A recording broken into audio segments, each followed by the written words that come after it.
welcome back. Today is Wisdom Wednesday, which means I share bits of my own wisdom taken from the experiences I've had on my mindfulness journey. Wednesdays aren't meant to be a blueprint for tackling the hurdles you face along the way, but maybe you can apply the things I've learned to your daily life and perhaps tweak them to better your own journey. Today I'll talk about how I got started in mindfulness and what it's done for my life personally.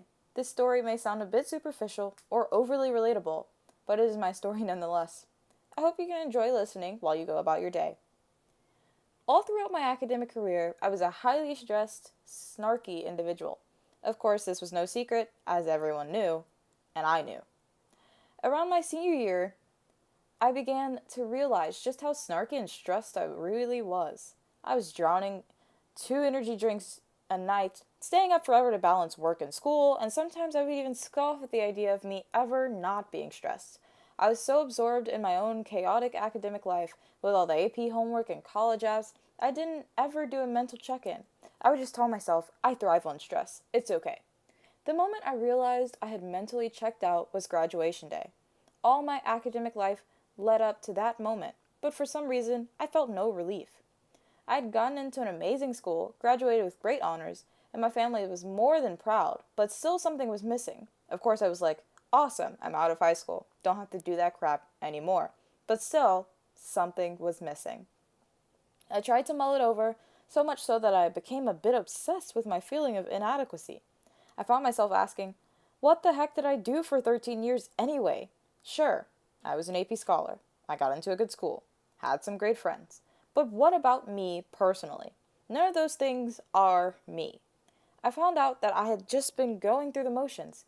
Academia became a habit, and then I no longer needed to be present for any of it. And somehow, I let academia become who I was. When I graduated, if you'd asked me my favorite color, I probably would have said physics. I was completely drowned in things outside of myself, and not in a good way. So college comes around, and I find myself falling back into the academia-obsessed self. That carried over into winter break, when I began to realize I had nothing else to add to discussion outside of what I'd learned at school. It was happening again! I can't even count the number of times I would mention medical anthropology. Oh, hey, how's school going? Oh, nothing. I learned a lot about medical anthropology in Latin America. How's your love life? I learned a lot about medical anthropology in Latin America. See? Doesn't sound too nice. That break, I took time to reflect. I knew something wasn't right. Who was I even? I hate to get cheesy here, folks, but the struggle was real. Spring comes, and I try to resist going through that again. But then I got my first C, and boy did I snap. I mean, I went full berserk. I camped out in the library for about 3 weeks, it seemed like. Again, I felt like my semester was going by without my noticing. Sure, I went out sometimes, spent a lot of times with my friends, and I still feel like a whole Taya was missing, like I wasn't even myself. I felt like I was in the Matrix, except I somehow malfunctioned and took both the red and the blue pill. Yikes. Anyway, after my midterms, I got a hold of myself. I take spirituality very seriously, and I decided my whole spirit needed some help. I was right, though. I started actually doing yoga. Like actually doing it. Like putting my mind into it.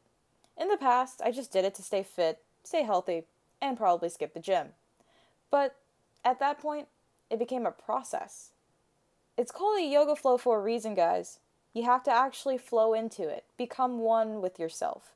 And that began to help. I began to ask myself, what am I doing right now? What is my body telling me? How am I feeling? Is this making me fulfilled? And these things helped, but it also seemed like the anxiety was still there. Sure, I'd be like, how am I feeling right now? My body would be like, anxious! And I'd be like, oh, so I'm anxious. And I wouldn't let that die. Around the end of the semester, I got to see my cousin Richard, and he lended me a very powerful book, The Power of Now by Eckhart Tolle. I know you guys are probably like, dude, what are you, a promoter or something? But I swear, I owe a lot of my progress to this book. It opened the door for my own spiritual understanding. I learned that what I feel in the moment should be monitored and allowed to fade. Of course, when I first started reading it, I was like, yeah, sure, none of this works, none of this applies to me. I'm stressed, I thrive on stress, and I'll always be stressed. But friends, that was really bad thinking. Once you get past that whole, this isn't going to work for me thing, it starts to work. I learned that knowing myself and knowing my emotions will definitely help. There's no point in rekindling old, damaging flames. Just start anew. There is also no point in doing anything that I do not remain present for. It's like enrolling in a course, but never going to class. I know, college students, you're probably like, huh, I'm serious. That was the final piece, and now I can fully unlock the parts of myself my non-present self kept away from me. Okay, so maybe this was a bit heavier than you pictured. You expected something a little funnier, lighter. I know. Just know that everyone starts somewhere, and mindfulness is both a journey and a spectrum. Find what makes your soul sing and brings you peace, and you'll be fine. Alright, that's all for today, friends.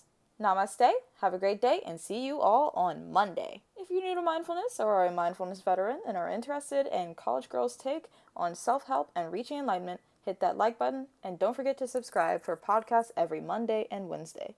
See ya!